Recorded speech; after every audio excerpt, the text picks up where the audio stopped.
একে একে নিবিছে দেউটি। প্রযুক্তির ক্ষমতা মানুষের নিজস্ব সামর্থ্যের পরিসরগুলিকে ক্রমশই গ্রাস করে নিচ্ছে। শারীরিক ক্ষমতায় যন্ত্রের সঙ্গে প্রতিযোগিতার গল্প তো বহু কাল আগেই শেষ হয়ে গেছে। মেশিনের প্রতিদ্বন্দ্বিতা হতেছে জন হেনরির পরিণতিতে যে বেদনার্ত মহিমা, তার কোনো অবকাশই আজ আর অবশিষ্ট নেই। মস্তিষ্ক তথা বুদ্ধির জোরেও যন্ত্র এবং প্রযুক্তির অকল্পনীয় উন্নতির সামনে মানসী শক্তির সীমান্তগুলি নিরন্তর বিলীয়মান।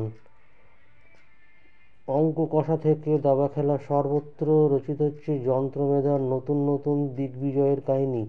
চ্যাটজিপিটি ও তার সমগোত্রীয় প্রকরণগুলি সেই কাহিনীতে এক নতুন মাত্রা যোগ করেছে, যার ফলে দৈনন্দিন জীবনে বহু মাথার কাজেও মানুষের প্রয়োজন অতি দ্রুত কমে আসছে। গত 1 বছরে তেমন নানা আবিষ্কার দুনিয়ার মানুষকে বারংবার যুগপৎ চমৎকৃত এবং আতঙ্কিত করেছে। বহু ধরনের কাজে আর কোনো কর্মীর প্রয়োজন থাকবে কি না, থাকলেও সেই প্রয়োজন মুষ্টিমেয় মানুষ দিয়েই মিটিয়ে ফেলা যাবে কি না, এই প্রশ্ন এখন আর ভবিষ্যৎ চিন্তার অঙ্গ নয়, ঘটমান বর্তমানের পদে পদে তা অনিবার্য হয়ে উঠছে। 5টি ইন্দ্রিয়ের প্রত্যেকটির কাজ উত্তরোত্তর আয়ত্ত করে ফেলছে আর্টিফিশিয়াল ইন্টেলিজেন্স বা এআই, যাকে যন্ত্রমেধা বা কৃত্রিম বুদ্ধি যে নামেই ডাকা হোক না কেন। ষষ্ঠেন্দ্রিয়ও কি বাকি থাকবে না? বছরের শেষ লগ্নে প্রকাশিত একটি সংবাদ যেমন সংশয় জাগিয়ে তুলেছে। জার্মানিতে এক গবেষক দল রসায়নশাস্ত্র এবং কৃত্রিম বুদ্ধিমত্তার সমাহারে একটি পরীক্ষা চালিয়েছেন, হুইস্কির স্বাদগন্ধের পরীক্ষা। রসিকজনে বিলক্ষণ জানেন এই পরীক্ষা কত কঠিন। বিজ্ঞানের কাছে তার সূত্র আছে।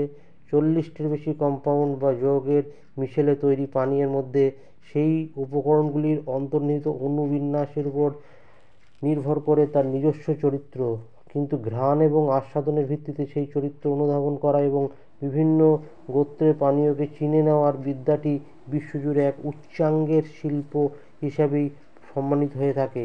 সেই শিল্পে পারঙ্গতা অর্জনের জন্য কেবল কঠোর প্রশিক্ষণই জরুরি নয়, সংশ্লিষ্ট ইন্দ্রিয়গুলিকে সযত্নে সুস্থ ও সতেজ রাখাও অত্যাবশ্যক। তার জন্য যথেষ্ট কৃচ্ছ সাধনা করতে হয়। বস্তুত অন্য সমস্ত শিল্পচর্চার মতোই এই রসাস্বাদনের ক্ষেত্রেও তারা যথার্থ কৃতি বলে গণ্য হয়। তাদের দক্ষতাকে পুরোপুরি অনুশীলনের মাত্রা দিয়ে ব্যাখ্যা করা কঠিন। ধরেই নেওয়া হয় যে প্রশিক্ষণের সঙ্গে সঙ্গে তাদের কোনো বিশেষ নিজস্ব বোধ বা অনুভূতি এক্ষেত্রে কাজ করে, এবং এই ব্যাখ্যাতীত সামর্থ্যের উৎসকেই বলা হয় ষষ্ঠেন্দ্রিয়। এই কারণেই চা হোক বা সুরা হোক, বিভিন্ন পানীয়ের চরিত্র উৎকর্ষ বিচারের কাজটিতে যারা পারদর্শী তাদের সংখ্যা সচরাচর সীমিত এবং তাদের কদরও সেই অনুপাতেই বেশি। এখানেই জার্মানিতে আয়োজিত পরীক্ষাটি তাৎপর্য।